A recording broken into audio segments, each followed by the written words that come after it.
রোজা কেমন করে আপনার শরীরের ক্যান্সার ধ্বংস করে দেয় আপনি কি জানেন? আপনি যদি আমার কথা অনুযায়ী এইভাবে রোজা রাখতে পারেন, দেখবেন আপনার শরীরে কোনো ক্যান্সারের সেল থাকবে না। বিজ্ঞানীরা বলতেছে কোনো মানুষ যদি 30টা রোজা ঠিকঠাক ভাবে রাখতে পারে তাহলে তার শরীরের মধ্যে কোনো ক্যান্সারের সেল থাকবে না। এই রোজাকে গবেষণা করে জাপানের বিজ্ঞানী ওসুমি তিনি নোবেল পুরস্কার পর্যন্ত পেয়েছেন। এখন প্রশ্ন হলো কিভাবে রোজা রাখলে আমাদের শরীরে ক্যান্সার ধ্বংস হয়। 1 নাম্বার মনে রাখতে হবে, আপনি রাসূল সাল্লাল্লাহু আলাইহি সাল্লামের সিস্টেম অনুযায়ী ইফতারি করবেন। কিভাবে?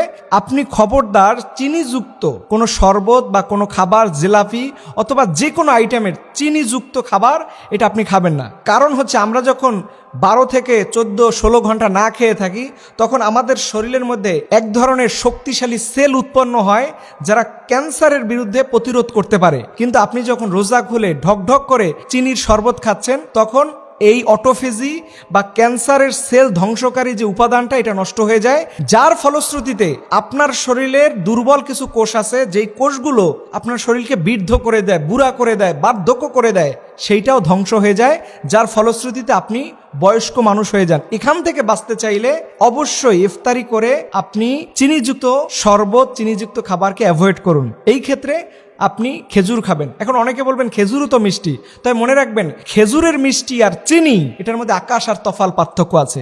খেজুরের মধ্যে রয়েছে প্রোটিন সমৃদ্ধ, যেগুলো আপনার শরীরের অটোফেজি অর্থাৎ ক্যান্সার দূর করার জন্য এটা খুব শক্তিশালী হিসাবে কাজ করে। এবং এই জাপানের বিজ্ঞানী ওসুমি বলেছেন 12 থেকে 14-16 ঘন্টার পরে তার শরীরে অটোফেজি হয়। এই অটোফেজিটা যদি আরো লং টাইম করা যায়, অর্থাৎ আপনি যদি আরো কিছু সময় না খেয়ে থাকেন, দেখবেন আপনার শরীরে এটা শক্তিশালী হয়ে এমন শক্তিশালী সেল গঠন হবে যার ফলশ্রুতিতে আপনার শরীরের মধ্যে ক্যান্সারের সেল এটা বাঁচতে পারবে না। ইভেন দেখেন ইসলামে কিন্তু ফরজ রোজা ব্যতীত নফল রোজারও গুরুত্ব আছে। নবীজি বলছেন তোমরা মাসের 3টা রোজা রাখবা, এবং বিভিন্ন এই যে রমজান শেষ হয়ে যাবে এরপরে 6 রোজা আছে, এবং প্রতিটা মাসে 3টা রোজা আছে, এবং নবীজি বৃহস্পতিবার এবং সোমবার রোজা রাখার কথা বলেছেন। এইভাবে করে যদি আপনি রোজা রাখতে পারেন, ক্যান্সার সহ বড় বড় রোগের জার্মগুলো ধ্বংস হয়ে যাবে। এটা আল্লাহর নবীর দেয়া। এবং আপনি জানেন কুতিবা আলাইকুম শব্দ দিয়ে আল্লাহ তাআলা বুঝিয়েছেন রোজা ছিল সব জাতিদের, শুধু মুসলমানদের না।